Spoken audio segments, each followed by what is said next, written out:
जय श्री कृष्णा। कृष्ण जन्म कथा। भगवान कृष्ण का जन्म बहुत ही रोचक किस्सा है। मथुरा में राजा उग्रसेन का राज्य था। वे बहुत ही प्रजावत्सल और दयालु राजा थे। उनका पुत्र कंस उनके विपरीत बहुत ही क्रूर और दुष्ट था। एक समय ऐसा आया कि उसने अपने पिता उग्रसेन को बंदी बना लिया और स्वयं मथुरा का राजा बन गया। कंस की एक बहन थी जिसका नाम देवकी था। कंस ने अपने मित्र वासुदेव से उनका विवाह कर दिया। जब कंस अपनी बहन को विदा कर रहा था तो भविष्यवाणी हुई कि देवकी का 8वां पुत्र कंस का वध करेगा।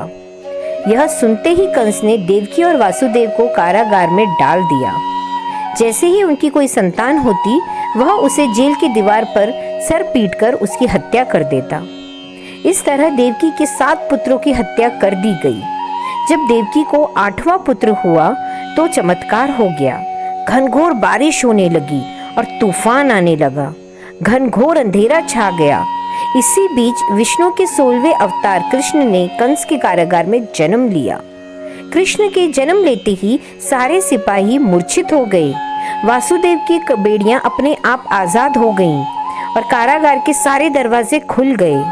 वासुदेव को समझ में आ गया कि यह भगवान कृष्ण की बाल लीला है। कन्हैया को एक टोकरी में डालकर उन्होंने अपने सिर पर उठा लिया और अपने मित्र नंद के यहाँ जाने के लिए निकल पड़े। नंद अपने गांव के राजा थे। गांव वृंदावन में था और रास्ते में यमुना नदी पड़ती थी। बरसात की वजह से यमुना पूरे उफान पर थी। वासुदेव कृष्ण को अपने सिर पर उठाए यमुना में उतर गए। अपने प्रभु के चरण स्पर्श करने के लिए यमुना ऊपर उठने लगी। वासुदेव के नाक तक पानी चढ़ आया।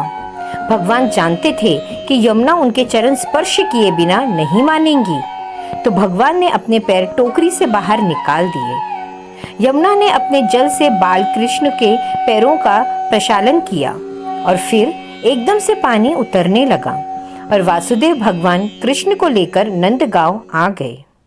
जब वासुदेव नंद के घर पहुंचे तो उन्हें पता चला कि नंद की पत्नी को प्रसव हो रहा है और उन्हें एक पुत्री रत्न की प्राप्ति हुई है।